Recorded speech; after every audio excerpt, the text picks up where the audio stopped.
4ാം class 5ാം class വരെ ആ കുട്ടി നന്നായി പഠിച്ചിട്ടുണ്ടെങ്കിൽ 6, 7, 8 ക്ലാസ്സിൽ എവിടെയോ വെച്ച് ഓരോ ചാപ്റ്റർ മനസ്സിലാവാത്തത് കുട്ടി വിട്ട് പോയിട്ടുണ്ടായിരിക്കും. അതായത് വിട്ടുപോകാന്ന് വിചാരിച്ച് ആ ചാപ്റ്റർ അങ്ങ് അവോയ്ഡ് ചെയ്ത് പരീക്ഷയ്ക്ക് പോകും. 6ാം ക്ലാസ്സിൽ ഫ്രാക്ഷൻസിൻ്റെ ചാപ്റ്റേഴ്സും അല്ലെങ്കിൽ ഫ്രാക്ഷൻസ് വെച്ചിട്ടുള്ള പ്രോബ്ലംസ് ചെയ്യുന്ന ഭാഗങ്ങളൊക്കെ വരുന്ന 6ാം ക്ലാസ്സിലാണ്. ഫ്രാക്ഷൻസ് ബേസ് പഠിക്കുന്നത് 5ാം ക്ലാസ്സിലാണ്. അപ്പോൾ ഈ ഘട്ടങ്ങളിൽ എവിടെയെങ്കിലും വെച്ചിട്ട് ഈ ചാപ്റ്ററിൻ്റെ ബേസ് മനസ്സിലാവാതെ വന്നപ്പോൾ ആ ചാപ്റ്റർ അങ്ങ് അവോയ്ഡ് ചെയ്തിട്ട് ബാക്കിയുള്ള ചാപ്റ്റർ നന്നായി പഠിച്ച് പോയിട്ടുണ്ടായിരിക്കും.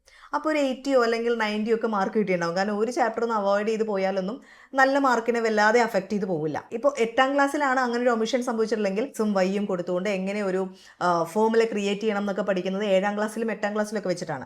അപ്പോൾ ആ ബേസ് സമയത്ത് ഏതെങ്കിലും ഒരു ചാപ്റ്റർ ബേസ് ഉള്ള ചാപ്റ്റർ വിട്ടു കളഞ്ഞിട്ടുണ്ടായിരിക്കും.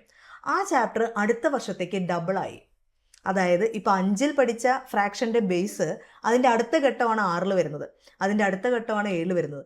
പിന്നെ ഈ ഫ്രാക്ഷൻ ഉപയോഗിച്ചുള്ള മറ്റ് മാത്തമാറ്റിക്കൽ ആക്ടിവിറ്റീസ് ആണ് ചെയ്യുന്നത്. ആ സമയത്ത് കുട്ടി ബേസിക് ചാപ്റ്റർ വിട്ട് കളഞ്ഞിട്ടുണ്ടെങ്കിൽ സ്വാഭാവികമായിട്ടും ആ ബേസിക്സ് ഇല്ലായ്മ അടുത്ത വർഷത്തിലെ ഒരു ചാപ്റ്ററിനെയും 2 ചാപ്റ്ററിനെയും ബാധിക്കും. അപ്പോൾ ഒരു ചാപ്റ്റർ 5ൽ വിട്ടുന്നുണ്ടെങ്കിൽ 6ൽ അത് ഡബിൾ ആയിട്ട് എഫക്റ്റ് ചെയ്യും. അപ്പോൾ അവിടെ 2 ചാപ്റ്റർ കുട്ടി വിടേണ്ടതായിട്ടുണ്ടാവും.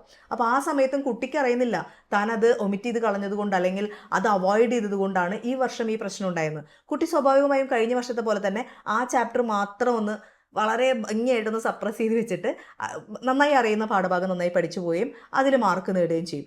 പിന്നത്തെ കൊല്ലം ഈ 2 ചാപ്റ്റർ അറിയില്ല എന്നുള്ളത് 4 ചാപ്റ്ററായി വളർന്നിട്ടുണ്ടാകും.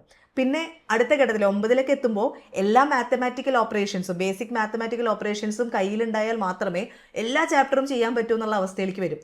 ആ ഘട്ടത്തിലേക്ക് എത്തുമ്പോൾ കുട്ടി തോൽക്കാനും അല്ലെങ്കിൽ തോൽവിയുടെ അറ്റത്തുള്ള മാർക്കിലേക്ക് എത്താനുള്ള സാധ്യതകൾ ഏറുന്നു.